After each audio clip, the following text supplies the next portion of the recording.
wa ala alihi wa ashabihi wa ikhwanihi. Allahumma la ilma lana illa ma 'allamtana. Allahumma 'allimna ma yanfa'una wanfa'na bima 'allamtana warzuqna ilma. Allahumma inna na'udzubika min ilmin la yanfa' wa min qalbin la yakhsha wa min nafsin la tashba wa min du'ain la yustajabulah. Amma ba'du, kaum muslimin muslimat, jamaah kajian Masjid Jami'ul Khair dan para pemirsa yang semoga senantiasa dimuliakan oleh Allah Subhanahu wa taala. Alhamdulillah, kita bersyukur kepada Allah yang telah mengumpulkan kita di tempat yang mulia, di salah satu dari majelis-majelis ilmu. Tidak lain dan tidak bukan kita hadir dengan niat tujuan yang sama, yaitu menjalankan perintah Allah berupa thalabul ilmi. Kita berdoa memohon kepada Allah agar memberikan kepada kita tambahan-tambahan ilmu yang bermanfaat, ilmu yang dapat kita amalkan dan amalan yang diterima oleh Allah Subhanahu wa taala. Kaum muslimin muslimat rahimani Allah, insyaallah ya kita akan melanjutkan mengkaji kitab Al-Wajiz fi Fiqhis Sunnati wal Kitabil Aziz yang ditulis oleh Dr. Asy-Syaikh Abdul Adzim Badawi hafizahullah. Dan terakhir kemarin kita sampai bab apa, Pak? Sampai apa kemarin? Sampai kewajiban-kewajiban salat. Apa saja yang diwajibkan ya untuk kita kerjakan ketika salat? Yaitu yang pertama adalah takbiratul intiqal, ya, yaitu takbiratul intiqal, takbir ketika berganti dari satu gerakan ke gerakan berikutnya. Yang kedua adalah tasyahud awal. Kemudian yang ketiga yaitu mengambil sutroh, ya, ketika kita sholat, ya, khususnya bagi imam atau ya seorang yang sholat sendirian. Sekarang kita lanjutkan bab berikutnya, masih tentang sholat, yaitu sunanus sholah, sunnah-sunnah di dalam sholat. Hal apa saja yang disunnahkan untuk kita kerjakan ketika kita sedang sholat. Sebetulnya ya sunnah-sunnah sholat, kewajiban-kewajiban sholat ini sudah kita bahas sebetulnya ketika kita membahas tentang sifat sholat Nabi SAW. Jadi ketika kita membahas tentang sifat sholat Nabi, ya di situ kita sebutkan tata cara sholat Nabi dari awal sampai akhir. Ya, tidak membedakan mana yang wajib, mana yang sunnah dan seterusnya. Kemudian berikutnya baru sama penulis dipilah-pilah mana ya yang wajib, mana yang rukun dan mana yang sunnah. Sekarang yang sunnah. Sebelum kita menyebutkan apa saja sunnah-sunnah dalam sholat, sedikit ya perlu untuk kita mengetahui ya makna dari kata sunnah. Karena sering sekali kita mendengar kata sunnah. Ya.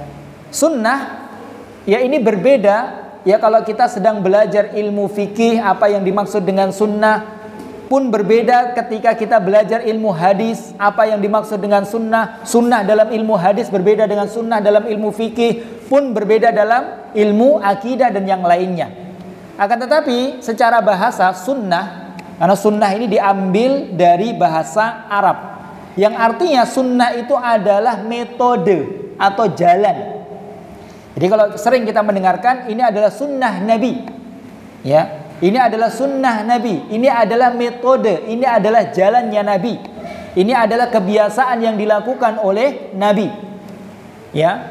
Maka sunnah di situ itu tidak mesti hukumnya adalah sunnah yang hanya sekedar dikerjakan mendapatkan pahala kemudian ditinggal tidak mengapa, tidak.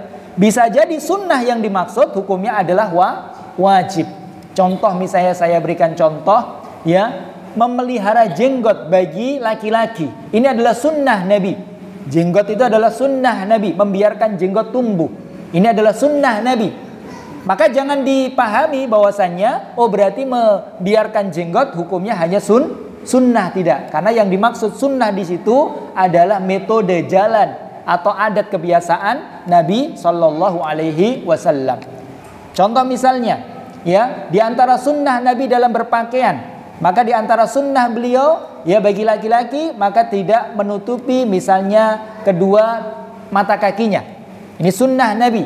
Bukan berarti hukumnya hanya sekedar sunnah. Ini sunnah secara bahasa. Nah, kemudian di dalam disiplin ilmu-ilmu agama, maka sunnah ini memiliki makna yang berbeda-beda. Kalau di dalam ilmu hadis, ya, sunnah Nabi, maka yang dimaksud dengan sunnah adalah segala sesuatu yang disandarkan kepada Nabi. Maka itu adalah sunnah. Ucapannya Rasulullah, perbuatannya Rasulullah, ya, persetujuan Rasulullah, itu adalah sunnah. Ya. Dan sunnah yang dimaksud adalah hadis. Oleh karena Pak, kalau di dalam buku ini bukunya adalah Al-Wajiz fi Fiqhis Sunnah. Ya, Al-Wajiz ringkasan di dalam fikih sunnah atau fikih hadis, di dalam hadis dan Al-Quran. Jadi maksud sunnah di dalam ilmu hadis adalah hadis itu sendiri.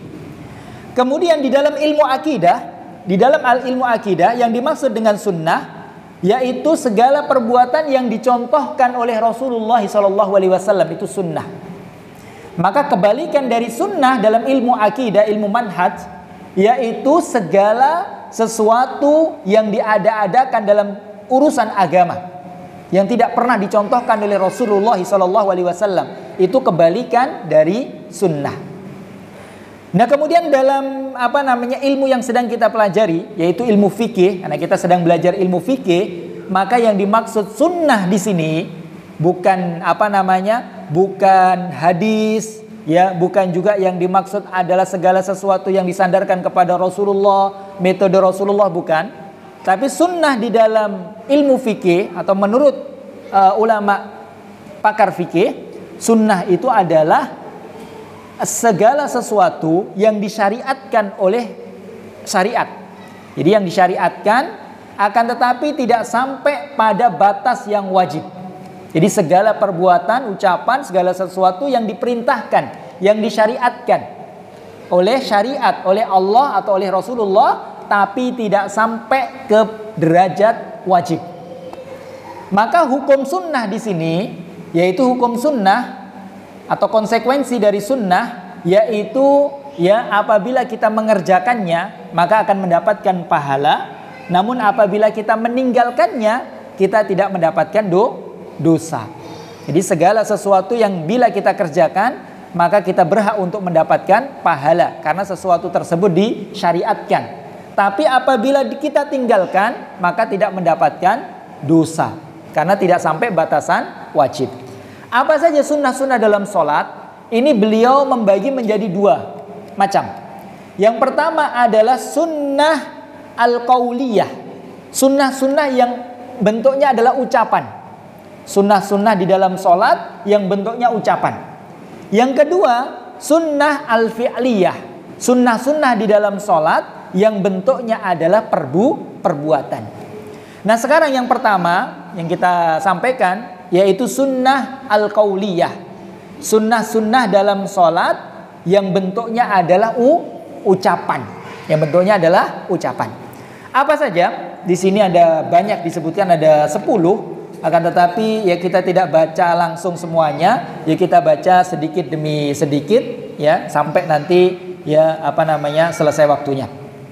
Yang pertama di antara sunnah dalam ucapan ketika sholat yaitu doa al-istiftah, yaitu membaca doa iftitah, ya, doa iftitah, doa untuk membuka sholat. Kita tahu semuanya doa iftitah itu hukumnya adalah sunnah. Dan konsekuensi dari sunnah tadi di dalam sholat, jadi sesuatu yang dianjurkan untuk kita kerjakan. Akan tetapi kalau kita tinggalkan, sholatnya sah atau tidak? Sah. Walaupun dengan sengaja meninggalkan, sholatnya sah? Sah. Sholatnya tetap sah. Kita tinggalkan secara sengaja ataupun tidak sengaja. Hanya saja kalau ditinggalkan maka akan mengurangi kesempurnaan sholat, tapi tidak membatalkan sholat. Kemudian kalau kita tinggalkan, entah dengan sengaja ataupun tidak, perlu tidak untuk sujud sahwi karena meninggalkan sesuatu yang sunnah? Perlu atau tidak? Tidak perlu. Ini yang membedakan antara wajib dengan sunnah. Kalau sunnah kita tinggalkan atau tertinggal, maka tidak perlu sujud sahwi, ya tidak perlu mengulang sholat karena sholatnya tetap sah. Hanya saja ya mengurangi kesempurnaan sholat. Yang pertama tadi adalah doa iftitah. Wa afdaluhu ma rawahu Abu Hurairah radhiyallahu an. Banyak sekali syariat atau perintah untuk mengerjakan atau membaca doa iftitah. Tapi kata beliau, dalil yang paling baik yaitu apa yang diriwayatkan oleh sahabat Abu Hurairah, bahwasanya Rasulullah SAW idza kabbara fis shalah sakata hunaihatan qabla al-qiraah. Adalah Rasulullah ketika bertakbir, yaitu takbiratul ihram di dalam salat, maka beliau berhenti sebentar sebelum membaca, artinya sebelum membaca Al-Fatihah. Ya. Kemudian fakultu, maka saya bertanya, ya Rasulullah, bi abi anta wa ummi, ara'aita sukutata baina takbir fal qira'atu madza taqul? Ya Rasulullah, saya mengetahui, memperhatikan engkau diam sejenak setelah takbir sebelum membaca doa atau sebelum membaca surat Al-Fatihah. Apa yang engkau baca? Maka Rasulullah mengatakan, aqul, saya membaca, yaitu salah satu doa iftitah. Allahumma ba'id baini wa baina khotoyaya kama ba'atta bainal masyriqi wal maghrib, sampai selesai. Ya. Jadi Rasulullah membaca doa iftitah. Kemudian ya, doa iftitah ini banyak sekali macam-macamnya. Ya, bahkan disebutkan dalam sifat salat Nabi oleh Syekh Al-Albani rahimahullah, itu ada sekitar 12 doa iftitah, dan semuanya adalah doa yang bersumber dari hadis yang sahih. Ya, ada 12 macam doa iftitah. Boleh kita pakai mana saja. Boleh terkadang kita pakai doa ini, terkadang pakai doa yang lain, boleh. Boleh kita memilih doa yang panjang, boleh memilih kita doa yang pendek, terserah. Tapi dari semua doa iftitah, riwayat yang paling kuat, karena hadisnya bersumber dari sahabat, diriwayatkan oleh Imam Bukhari dan Muslim, yaitu doa Allahumma ba'id baini wa baina khotoyaya sampai seterusnya. Itu adalah doa iftitah yang riwayatnya secara riwayat itu paling kuat, ya, paling kuat, ya, karena diriwayatkan oleh Imam Bukhari dan Muslim. Doa-doa yang lain dari doa-doa iftitah pun juga doa yang sahih, bersumber dari Rasulullah SAW. Maka dalam hal ini, mana yang paling baik untuk kita baca?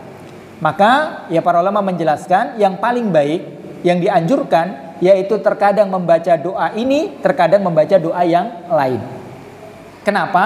Karena agar terjaga. Semua doa iftitah semuanya agar terjaga. Kalau misalnya kita selalu membaca doa satu saja, terus saja kita baca itu, khawatirnya doa-doa yang lain itu akan seakan-akan akan hilang, seakan-akan nggak ada doa iftitah yang lain. Itu untuk menjaga sunnah. Kemudian kaum muslimin muslimat rahimani Allah wa iyyakum, ya, doa iftitah ini disunahkan dibaca oleh makmum, disunahkan dibaca oleh imam, pun disunahkan dibaca oleh orang yang sholat sendiri. Ya.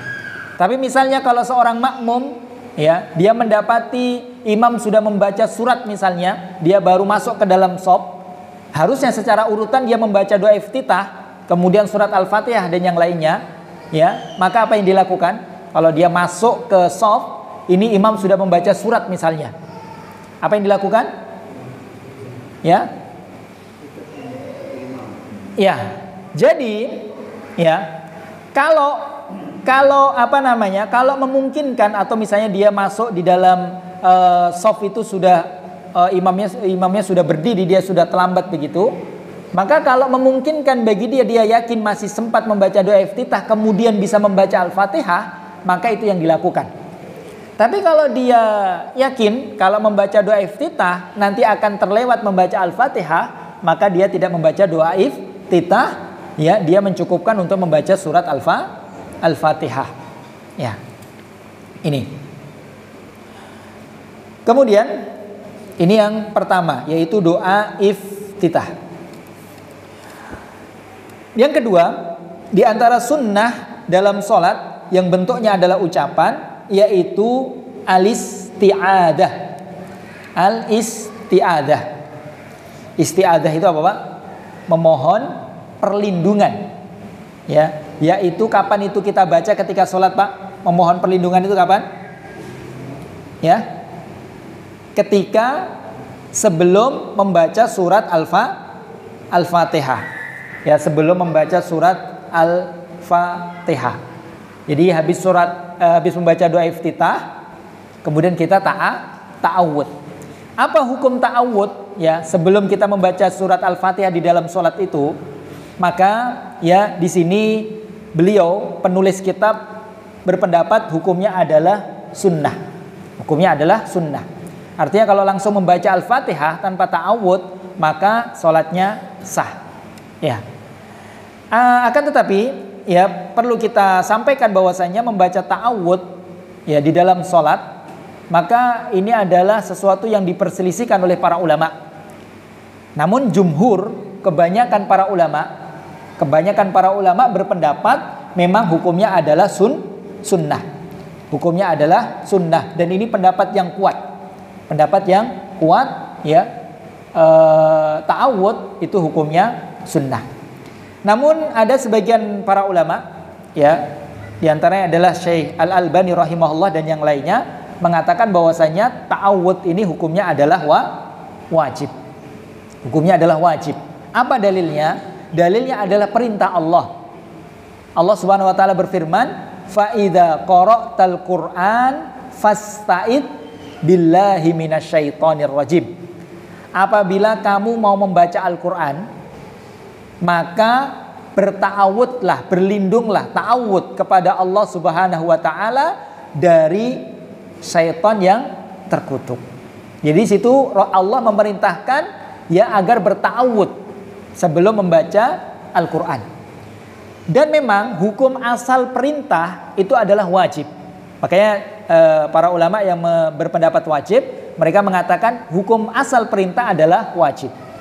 Tapi jumhur, kebanyakan para ulama mengatakan sunnah. Kenapa? Karena ternyata didapati dalil-dalil ya dari hadis-hadis yang cukup banyak, di mana ya pernah para sahabat yaitu mendengar Rasulullah membaca Al-Qur'an tapi tidak berta'awud terlebih dahulu. Maka ini menunjukkan bahwasannya ya perintah Allah di dalam Al-Qur'an itu dibawa kepada hukum sunnah. Karena beberapa kali ya diantaranya ketika turun surat Al-Kautsar kepada Rasulullah, kemudian para sahabat bertanya, "Ya Rasulullah, kenapa engkau kayak kelihatan senang, senyum-senyum?" Maka Rasulullah mengatakan, "Turun kepadaku ya surat." Kemudian beliau langsung membaca ya surat Al-Kautsar dan tidak membaca ta'awud. Maka ini menunjukkan bahwasannya al-isti'adzah atau ta'awud ketika membaca Al-Qur'an hukumnya adalah sunnah. Kemudian ketika kita ya ta'awud di sunnah, tapi yang paling baik dibaca. Kenapa? Karena keluar dari perselisihan para ulama, maka lebih aman, lebih berhati-hati, maka harus dibaca. Ya, tapi kalau misalnya lupa atau yang lainnya maka tidak mengapa. Karena jumhur mengatakan sunnah. Ya. Kemudian ketika kita mau membaca ta'awud, kapan ta'awud itu dibaca? Apakah di setiap rakaat ataukah ya hanya di rakaat-rakaat tertentu? Gimana, Pak? Membaca ta'awud ya di setiap rakaat sebelum membaca Al-Fatihah atau di rakaat-rakaat tertentu? Gimana? Ya. Ini pun perlu kita sampaikan, mazhab dari Imam Syafi'i rahimahullah. Ya, mazhab Syafi'iyah, dan mazhab Syafi'iyah ini adalah mazhab yang banyak dianut oleh ya masyarakat kita Indonesia. Mazhab Syafi'iyah itu berpendapat bahwasannya ta'awud itu dibaca di setiap rakaat sebelum membaca surat Al-Fatihah. Dalilnya apa? Dalilnya keumuman ayat yang kita baca tadi. Apabila kamu hendak membaca Al-Quran, maka berta'awudlah kepada Allah dari syaitan. Ya. Namun, ya, jumhur para ulama, banyak dari kalangan para ulama, ya, mengatakan bahwasannya membaca ta'awud ini cukup di rakaat yang pertama. Cukup di rakaat yang pertama, dan ini pendapat yang yang kuat, ya. pendapat yang kuat karena disebutkan dalam hadis dari sahabat Abu Hurairah, beliau mengatakan, kana Nabi sallallahu alaihi wasallam idza nahadha minar raq'atis saniyah, ya, minar raq'atis saniyah istaftahal qira'ata bilhamdillahi rabbil alamin. Kata sahabat Abu Hurairah, hadis diriwayatkan oleh Imam Muslim, hadis yang sahih, bahwasanya Rasulullah sallallahu alaihi wasallam kalau selesai, ya, kalau dia naik ke rakaat yang kedua, ya, dia selesai rakaat pertama naik ke rakaat kedua, maka Rasulullah membuka bacaannya dengan alhamdulillahi rabbil alamin. Artinya langsung membaca surat Al-Fatihah, ya, tanpa ta'awud. Jadi, ya, membaca ta'awud, ya, di rakaat yang pertama. Tapi sebagian para ulama mengatakan jika di rakaat yang pertama dia lupa, di rakaat yang pertama lupa, maka dianjurkan untuk membaca di rakaat kedua. Kalau di rakaat kedua ternyata lupa, ya di rakaat berikutnya. Ya di rakaat berikutnya. Baik. Kemudian kemudian Bapak Ibu rahimani Allah wa iyyakum, ini perlu kita tekankan, ya. Hukum membaca ta'awud ketika mengawali sholat, sebelum sholat. Terkadang kita jumpai. Apa hukum ta'awud sebelum sholat? Ya. Jadi, ya, ta'awud sebelum sholat, ya, ta'awud sebelum sholat, maka ini tidak dijumpai dalil, ya, dilakukan oleh Rasulullah SAW. Rasulullah tidak pernah dijumpai dalil bahwasanya Rasulullah melakukannya, dan tidak dijumpai dalil bahwasanya Rasulullah SAW memerintahkannya. Bahkan juga tidak didapatkan riwayat dari satupun para sahabat bahwasanya mereka, ya, berta'awud sebelum, ya, mengerjakan sholat. Maka dari sini, ya, maka hendaknya, ya, juga kita tidak berta'awud, karena kita beragama itu mengikuti dalil, ya, bukan perasaan, ya, tapi mengikuti dalil. Dan tidak kita jumpai bahwasanya Rasulullah dan para sahabat mereka berta'awud, ya, ketika mau mengawali sholat. Ta'awudnya yaitu ketika selesai membaca doa iftitah sebelum membaca Al-Fatihah. Hanya saja didapati beberapa dalil, ya, boleh ta'awud di dalam sholat ketika datang godaan-godaan syaitan. Ada was-was dari syaitan. Ya, ketika kita sholat, ya, kita merasa benar-benar kita diganggu syaitan sehingga kita tidak khusyuk dan yang lainnya, ya, maka, ya, dianjurkan pada saat itu untuk berta'awud, berlindung kepada Allah dari godaan syaitan. Kapanpun itu. Misalnya di rakaat kedua datang godaan syaitan sehingga kita tidak khusyuk dan yang lainnya, lupa dan yang lainnya, ya, maka ta'awud, ya, dari godaan syaitan. Misalnya sedang apa begitu, sedang tasyahud atau yang lainnya, datang godaan syaitan, ya, maka berta'awud pada saat itu, ya. Itu, ya, hukum ta'awud. Jadi ta'awud, ya, ini sesuatu yang sunnah, ya, dan dilakukan di rakaat yang pertama. Kemudian yang terakhir, ya, yang ketiga yang kita sampaikan, di antara sunnah-sunnah di dalam sholat yang berupa ucapan, yaitu at-ta'min. At-ta'min. Ta'min itu apa, Pak? Ta'min? Ucapan amin. Amin. Kapan ucapan amin itu kita ucapkan, Pak? Ketika selesai membaca surat Al-Fatihah, waladhdallin, kemudian mengucapkan amin, ya. Amin, ya, ini dengan memanjangkan alif dan memanjangkan mim. Amin, ya. Karena di sana ada bacaan-bacaan yang salah, ya, diperinci oleh para ulama. Bahkan ada bacaan-bacaan yang justru malah membatalkan, karena maknanya nanti akan berbeda. Tapi yang jelas, ya, bacaan yang benar dari bacaan ta'min yaitu dengan memanjangkan alif dan memanjangkan mim. Amin, ya, amin, ya. Apa dalilnya? Dalilnya dari sahabat Wa'il bin Hujr. Beliau mengatakan, kana Rasulullah sallallahu alaihi wasallam idza qara'a waladhdallin, adalah Rasulullah apabila membaca surat Al-Fatihah sampai pada ayat waladhdallin, qala, maka beliau mengatakan amin, wa rafa'a biha sautahu, dan beliau mengangkat suaranya, ya. Beliau mengangkat, ya, suaranya. Ini ya ucapan amin. Kemudian dalam hadis yang lain ya bahwasanya Rasulullah SAW bersabda, "Idza ammanal imamu fa aminu." Apabila imam mengucapkan amin, maka hendaknya kalian makmum juga mengucapkan amin. Berarti yang mengucapkan amin itu imam dan juga makmum. Tapi dalam mazhab Imam Syafi'i, ya kalau imam sudah mengucapkan amin dengan suara yang keras dan jelas, maka boleh bagi makmum tidak mengucapkan amin.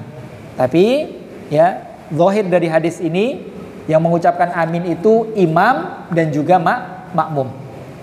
Fa inna man wafaqa ta'minuhu ta'minal malaikati ghufira lahu ma taqaddama min dambi. Kenapa? Karena kata Rasulullah, apabila kita mengucapkan amin itu berbarengan dengan ucapan aminnya malaikat, berarti malaikat juga mengucapkan amin. Malaikat yang ikut sholat, malaikat yang mendengarkan, maka juga mengaminkan. Maka apabila bersamaan amin kita dengan amin malaikat, maka kata Rasulullah, dosa-dosa kita yang lalu akan dihapuskan. Maka ini diantara keutamaan mengucapkan amin ketika membaca surat Al-Fatihah, yaitu dosa-dosa akan dihapuskan oleh Allah. Ini dosa-dosa yang kecil.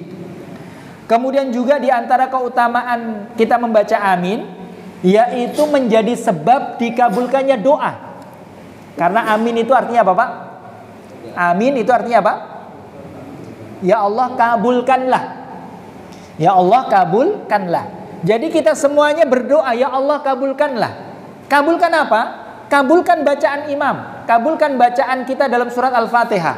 Karena dalam Al-Fatihah ada doa. Apa Pak doa di dalam surat Al-Fatihah? Ihdinas siratal mustaqim.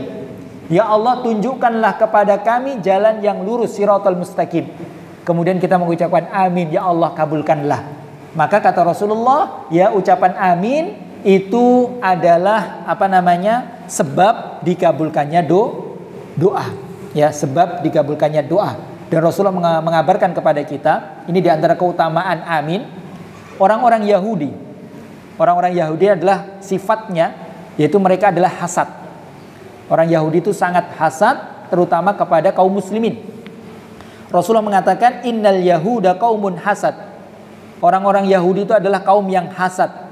Ya, wa innahum la yahsudunana ala syai'in kama yahsudunana ala salami wal amin.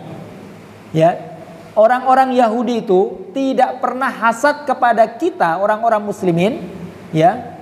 Sebagaimana besarnya hasad mereka kepada dua hal, yaitu salam dan amin. Jadi kaum muslimin punya sunnah, kebiasaan, yaitu mengucapkan salam, saling mengucapkan salam. Dan ini sangat membuat orang-orang Yahudi itu iri, hasad. Kemudian yang kedua adalah ucapan amin ketika selesai membaca surat Al-Fatihah. Berarti merupakan sesuatu yang bagus, ya, sesuatu yang disyariatkan. Ketika kita membaca surat Al-Fatihah, maka diakhiri dengan ya doa amin. Ya. Dan amin ini ya disyariatkan ketika kita selesai membaca Al-Fatihah di dalam sholat maupun di luar sholat. Di luar sholat pun ketika kita selesai membaca surat Al-Fatihah, maka juga disyariatkan untuk membaca takmin atau amin. Sekarang Pak, misalnya kalau ada yang menambahkan amin ya Rabbal alamin, kemudian dengan suara yang lirik, amin, kemudian dengan suara lirik ya Rabbal alamin, dia ada tambahan ya Rabbal alamin. Tambahan ini apa hukumnya Pak? Ya, boleh atau tidak? Ya, sebagian para ulama membolehkan. Sebagian para ulama membolehkan karena itu tambahan yang baik, ya, tambahan yang baik. Tapi kalau di dalam sholat, ya, karena tidak diperintahkan oleh Rasulullah, kemudian juga tidak dicontohkan, maka di dalam sholat, maka hendaknya kita tidak menambahi ya tambahan tersebut. Kita cukupkan amin. Tapi kalau di luar sholat, dia amin ya Rabbal alamin, maka tidak mengapa, karena itu tambahan yang baik. Wallahu a'lam. Baik, mungkin ini yang bisa kita sampaikan baru 3 ya, di antara sunnah-sunnah di dalam sholat yang berupa ucapan, yaitu membaca doa iftitah. Yang kedua adalah isti'adzah, berta'awud. Yang ketiga adalah amin. Yang lainnya insya Allah nanti kita akan ya sampaikan pada pertemuan berikutnya, dan semoga Allah memberikan kepada kita kemudahan. Sebelum kita akhiri, mungkin ada pertanyaan, kami persilahkan. Ibu-ibu, ada pertanyaan? Kalau tidak ada, kita cukupkan. Subhanakallahumma wa bihamdika asyhadu an la ilaha illa anta astaghfiruka wa atubu ilaik. Wassalamualaikum warahmatullahi wabarakatuh.